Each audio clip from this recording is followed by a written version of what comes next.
आप सबको जय मसीह की। परमेश्वर का धन्यवाद हो, इस सुंदर समय उसने उसकी दया, उसकी करुणा, उसके अनुग्रह से हमें दिया है। आज हम लोग पवित्र बाइबल, उसका एक इंट्रोडक्शन, एक संक्षिप्त परिचय इस वीडियो के द्वारा देखने का हम लोग प्रयास करेंगे। Brief introduction of Holi Bible. Holi Bible जो है, पवित्र बाइबल, बाइबल अध्ययन कैसे करें उससे पहले ये जानना जरूरी है कि बाइबल क्या है। तो हम लोग पहले बाइबल क्या है उसके बारे में हम लोग जानेंगे, उसके बाद हम लोग बाइबल अध्ययन को अपने शुरू करेंगे। बाइबल स्टैंड्स फॉर, किसी एक व्यक्ति ने इस तरीके से बाइबल को डिफाइन किया, बाइबल जो है वो बेसिक इंस्ट्रक्शंस बिफोर लिविंग अर्थ। पृथ्वी छोड़ने से पहले कुछ बुनियादी निर्देश विश्वासियों के लिए दिए गए हैं। वो बाइबल की डेफिनेशन यहाँ पर बताई गई है कि कोई व्यक्ति जब तक पृथ्वी पर है उसको कुछ निर्देशों का पालन करना है, और वो निर्देशों का पालन करना बहुत महत्वपूर्ण एक विश्वासी के लिए है। तो बाइबल का अर्थ है basic instructions before living this earth. Bible की बुनियादी समझ, बेसिक अंडरस्टैंडिंग ऑफ बाइबल। इस वीडियो के द्वारा हम लोग एक बेसिक अंडरस्टैंडिंग को बहुत ही क्लियरली समझने का प्रयास हम लोग करेंगे। परमेश्वर का पवित्र आत्मा जिसके द्वारा बाइबल लिखी गई है, प्रेरित की गई है, वो हमारी सहायता और मदद करे। बाइबल कोई एक किताब नहीं है, लेकिन 66 किताबों का संग्रह है, एक कलेक्शन है जिसमें 66 अलग अलग किताबें, उनको जोड़कर एक किताब बनाई गई है, और उस किताब को हम लोग जानते हैं जिसका नाम बाइबल है। पवित्र बाइबल जो है उसके अंदर पुराने नियम में 39 किताबें हैं और नए नियम में 27 किताबें हैं, और कुल मिला के पुराने और नए नियम में 66 किताबें पाई जाती हैं, जिसको लिखने में 1500 वर्ष, लगभग 1500 वर्ष का समय इन 66 किताबों को लिखने में लगा। और 1400 ईसा पूर्व से 110 ईस्वी के समय के अंदर इन किताबों को लिखा गया है, जिसमें लिखने वाले जो 40 से ज्यादा लेखकों के द्वारा ये लिखी गई, परमेश्वर के पवित्र आत्मा द्वारा प्रेरित होकर उन लेखकों ने इन बाइबल की पुस्तकों को लिखा है। पवित्र बाइबल जो है उसके अंदर हम लोग देखते हैं, उसके अंदर दो भागों में इसको हम लोग पाते हैं, एक है पुराना नियम और एक है नया नियम। पुराना नियम जो है, नियम को बोला जाता है टेस्टामेंट, और टेस्टामेंट का जो अर्थ है वो है पुरानी वाचा और या पुराना समझौता, जो परमेश्वर ने इजराइल देश के साथ किया था। परमेश्वर ने, इजराइल जो देश है वो उसकी निज प्रजा के लोग थे, और जो पुराना नियम है वो सिर्फ इजराइल के देश के लिए ही परमेश्वर ने दिया था। लेकिन नया नियम हम लोग देखते हैं, नया नियम का अर्थ है टेस्टामेंट। टेस्टामेंट का अर्थ है नई वाचा। यीशु मसीह ने एक नई वाचा मानव जाति के साथ, एक समझौता मानव जाति के साथ किया, और ये जो है इजराइल तक नहीं लेकिन सारे संसार तक ये वाचा जो है ये लागू होती है। और हम लोग देखते हैं यूहन्ना 3:16 के अंदर, जहां पर यीशु मसीह ने इस तरीके से बताया कि परमेश्वर ने जगत से ऐसा प्रेम रखा कि उसने अपना इकलौता पुत्र दे दिया, ताकि जो कोई उसके नाम पर विश्वास करे वो नाश ना हो बल्कि अनंत जीवन पाए। तो पुराना जो नियम है वो सिर्फ इजराइल के देश तक सीमित था, लेकिन नया नियम में पूरे संसार को उसमें इंक्लूड किया गया है। पूरे संसार के साथ ये एक यीशु मसीह के द्वारा नई वाचा स्थापित की गई है। पुराना नियम इब्रानी, अरामी भाषा, और नया नियम यूनानी भाषा, 3 भाषाओं में पूरी बाइबल को अलग अलग समय पर परमेश्वर के दासों ने, परमेश्वर के सेवकों ने, जैसा हमने पिछली स्लाइड में देखा, 1500 सालों के अंदर 40 से ज्यादा लेखकों ने, जैसा परमेश्वर के पवित्र आत्मा ने उनको प्रेरित किया वैसा उन्होंने उसके अंदर लिखा। यीशु मसीह ने मानव इतिहास को 2 भागों में बांट दिया। मानव इतिहास को हम लोग देखते हैं, पुराना नियम जो है ईसा पूर्व और नया नियम ईसवी। तो इस दोनों जो इतिहास है, इतिहास के अंदर एक व्यक्ति बीच में आया जिसका नाम है यीशु मसीह, और यीशु मसीह के जन्म से पहले के समय को हम लोग ईसा पूर्व कहते हैं, और जन्म के बाद के समय को ईसवी कहते हैं, या मसीह के जन्म के बाद का जो समय है। और हिस्ट्री जो है हम लोग जब पढ़ते हैं, हिस्ट्री कुछ नहीं लेकिन हिस्ट्री जो है हिज स्टोरी है, उसकी कहानी हमें बताती है। बाइबल को लिखने का उद्देश्य क्या था? दूसरा तीमुथियुस उसका 3:16 में लिखा है, हर एक पवित्र शास्त्र परमेश्वर की प्रेरणा से रचा गया है और उपदेश देने और समझाने और सुधारने और धर्म की शिक्षा के लिए लाभदायक है, ताकि परमेश्वर का जन सिद्ध बने और हर एक भले काम के लिए तत्पर हो। ये बाइबल को लिखे जाने का परमेश्वर के पवित्र आत्मा का उद्देश्य था।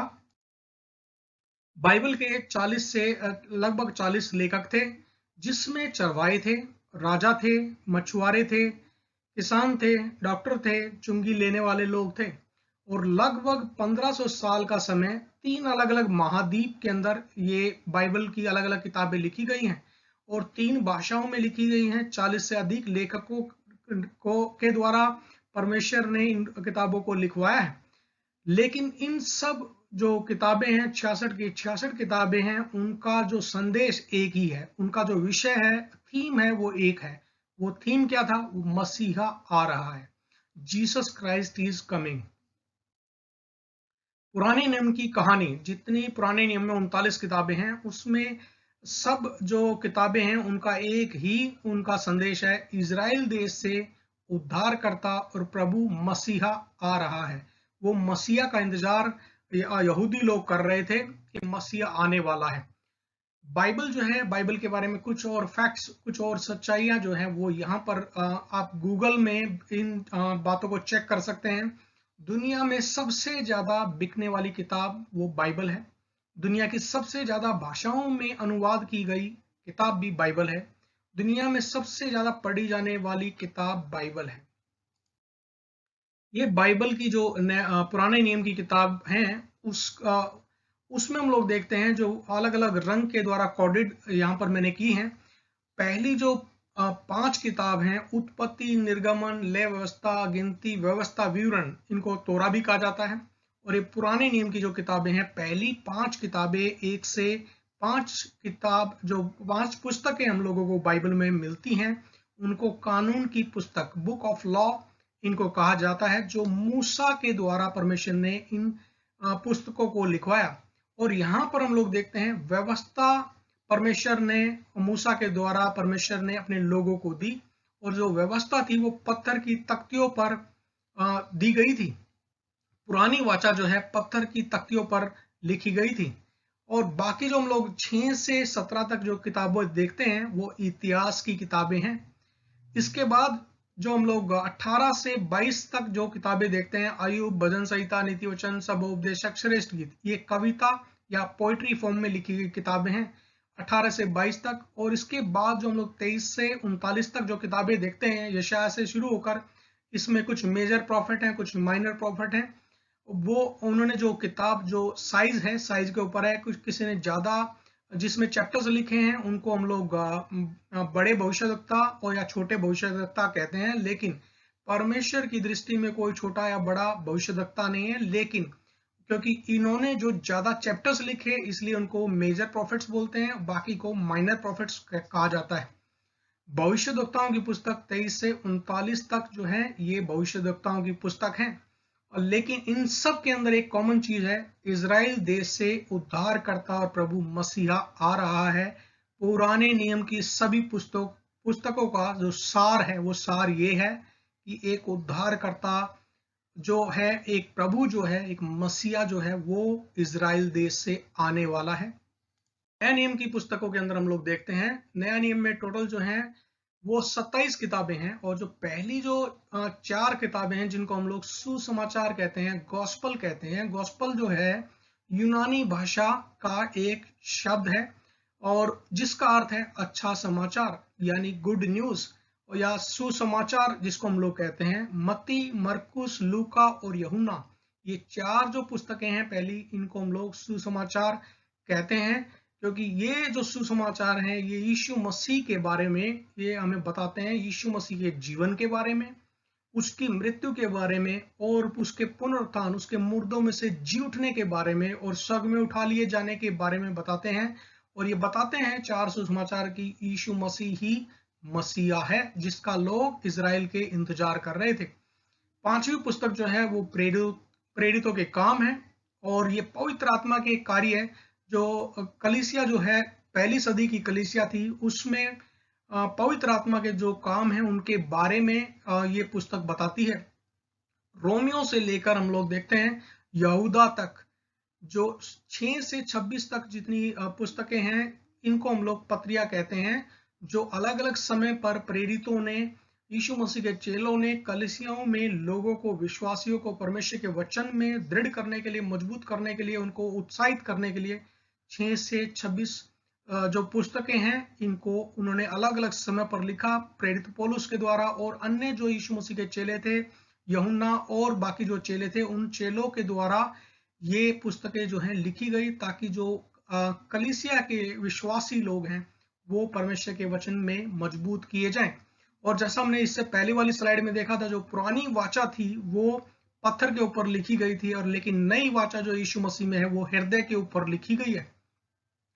और इस नए नियम के अंदर हम जो अंतिम पुस्तक देखते हैं वो है प्रकाशित वाक्य, जिसको भविष्यवाणी की पुस्तक कहा जाता है, और ये बताती है हमें यीशु मसीह के दूसरे आगमन के बारे में, और कैसे परमेश्वर जगत का न्याय करेगा, कैसे परमेश्वर जो है सृष्टि को फिर से रिस्टोर करेगा, उसके बारे में ये पुस्तक हमें बताती है। मरकुस, लूका, यूहन्ना, ये 4 सुसमाचार हैं, लेकिन इसमें से 3 जो यीशु मसीह के चेले उस समय पर जब यीशु मसीह दुनिया में थे उनके सामने उपस्थित थे। मत्ती उसमें से एक चेला था, मरकुस उसमें से एक चेला था, और यूहन्ना, ये तीनों चेले यीशु मसीह के साथ में थे। लेकिन लूका जो है, लूका और जो अन्य जो लूका उनमें से उन 12 चेलों में से एक नहीं था, लेकिन लूका ने और जो आई विटनेस थे, उस समय के जो लोग थे, उनसे बात करके, उनसे उनकी जो बातें थी उनको अपनी पुस्तक के अंदर, अपने सुसमाचार के अंदर सही तरीके से उनको सही ऑर्डर में उसने उसको लिखा है। और यहाँ पर इन 4 सुसमाचार के अंदर हम लोग देखते हैं यीशु के पृथ्वी पर आने का उद्देश्य। ये सुसमाचार में बताते हैं यीशु के संपूर्ण जीवन और सेवकाई का के बारे में, उसके द्वारा दी गई शिक्षा के बारे में, और यह सबूत देते हैं ये चारों सुसमाचार की वह परमेश्वर का पुत्र है और हमारी आराधना के यीशु योग्य है। यीशु मसीहा जो है, जब हम लोग बात करते हैं अभिषेक की, अनाइंट की, बहुत सारे लोग जो हैं अनाइंट जो शब्द को हम लोग अंग्रेजी में देखते हैं, जिसका अर्थ होता है अभिषेक। अभिषेक जो अंग्रेजी भाषा का शब्द है, और मसीहा, मसीहा जो इब्रानी भाषा का शब्द है, और क्रिस्त यानी क्राइस्ट जो है यूनानी भाषा का शब्द है, जिसका सबका अर्थ है यीशु मसीहा।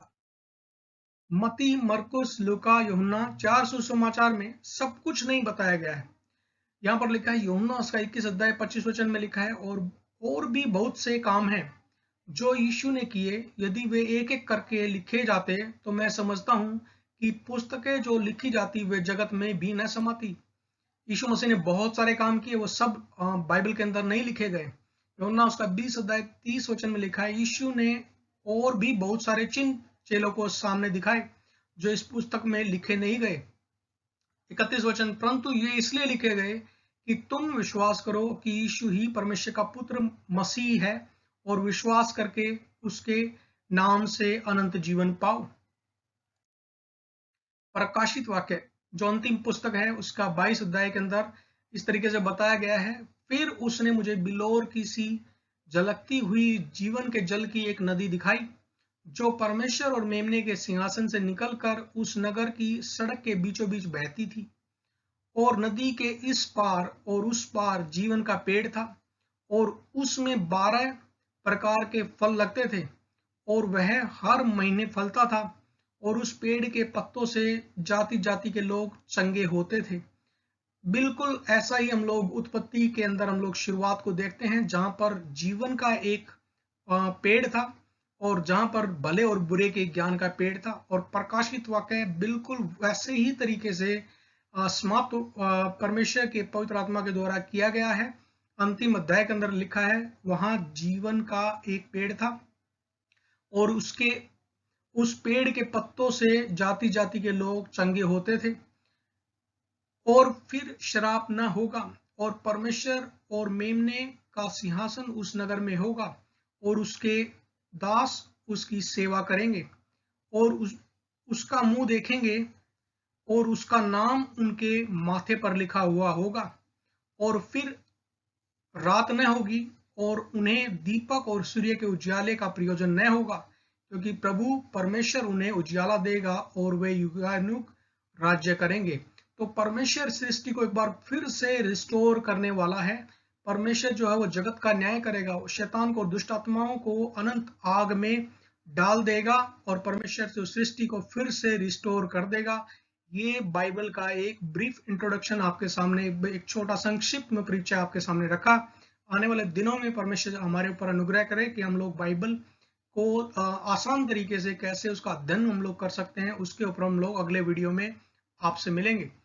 तब तक के लिए भजन संहिता 67 अध्याय उसका 1 वचन, परमेश्वर हम पर अनुग्रह करे और हमको आशीष दे, वह हम पर अपने मुख का प्रकाश चमकाए। परमेश्वर इन वचनों के साथ आपको, आपके परिवार को और आपके सब करीबी लोगों को बहुतायत से आशीष दे। आने वाले दिनों में हम लोग बाइबल को आसान तरीके से हम लोग कैसे उसका अध्ययन कर सकते हैं, अगले वीडियो में हम लोग उसको सीखेंगे। तब तक परमेश्वर की जो शांति, जो मनुष्य के समझ से परे है, आपके हृदय और आपके परिवारों को संभाले, सुरक्षित रखे मसीह यीशु में।